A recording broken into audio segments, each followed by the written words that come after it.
আজকে মানববন্ধনে আয়োজিত মানববন্ধনে উপস্থিত ডুমুরিয়া উপজেলার সচেতন নাগরিকবৃন্দ, উপস্থিত বিভিন্ন অঙ্গ সংগঠন থেকে শুরু করে বিভিন্ন দলমত নির্বিশেষে আমরা যারা এখানে উপস্থিত হয়েছি সবাইকে আমি আমার ব্যক্তিগত পক্ষ থেকে আন্তরিক ধন্যবাদ এবং কৃতজ্ঞতা প্রকাশ করছি। আজকে অত্যন্ত ভারাক্রান্ত হৃদয় নিয়ে এখানে মানববন্ধনে আমরা রাস্তায় দাঁড়িয়েছি।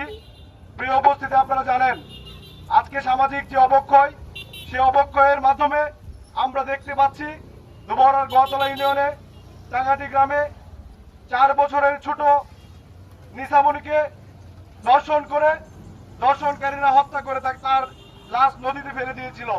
যেন এটি হারিয়ে যায় নদীর তলদেশে, এই নিউজ যেন আমরা জনসম্মুখে যেন না আসে।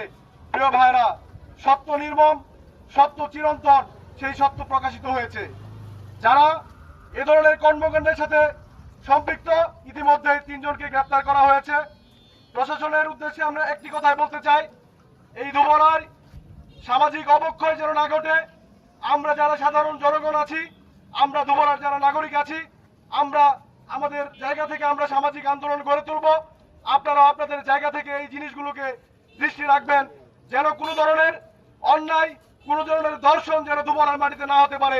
সেজন্য আমরা সকলে মিলে যদি ঐক্যবদ্ধভাবে সামাজিক আন্দোলন গড়ে তুলতে পারি, তাহলে এই ধরনের অপরাধীরা আর কোনোদিন মাথা চারা দিয়ে উঠতে পারবে না। প্রিয় ভাইরা, আমরা চেষ্টা করব সমাজের যারা আমরা মানুষ আছি, সামাজিক মানুষ আছি, এই ধরনের প্ল্যাটফর্ম থেকে আমরা জয়দা সহ এখানে যারা উপস্থিত হয়েছেন, মামুন ভাই, শাহ আলম ভাই, আপনারা আমাদের সিনিয়র, আপনারা আমাদের বড় ভাই, আপনারা আমাদের অগ্রজ। আপনাদের কাছে আমরা আহ্বান করব, আপনারা একটি প্ল্যাটফর্ম তৈরি করেন, যে প্ল্যাটফর্মের মাধ্যমে ডুমুরিয়ার সকল অন্যায়ের বিরুদ্ধে যেন আমরা দাঁড়াতে পারি। এমন একটি প্ল্যাটফর্ম তৈরি করেন যেখানে অন্যায়, সেখানেই যেন আমরা ঝাঁপিয়ে পড়তে পারি, মেয়ের পক্ষে যেন আমরা সবসময় থাকতে পারি। প্রিয় ভাইরা, আজকে এই ধর্ষণের মতো কর্মকাণ্ড যারা ঘটিয়েছে, অতি দ্রুত আইন সংস্কারের মাধ্যমে 1 মাসের মধ্যে এদের বিচার কাজ করে তাদেরকে ফাঁসির রায় কার্যকর করতে হবে। প্রিয় উপস্থিতি, সেই কথা বলে আমরা আমাদের জায়গা থেকে সবাই সচেতন এবং ভূমিকা পালন করব। সেই প্রত্যাশা রেখে এই সমাজে যেন এই ধরনের বিশৃঙ্খল পরিস্থিতি না হয়, আমরা যেন শান্তিপূর্ণভাবে ডুমুরিয়ার শিশুরা বেড়ে ওঠে এবং আগামী দিনে তারা যেন এই দেশের সম্পদ হিসাবে, এই দেশের কল্যাণে যেন তারা নিয়োজিত থাকতে পারে, সেই রকম পরিবেশ আমরা তৈরি করে দেব।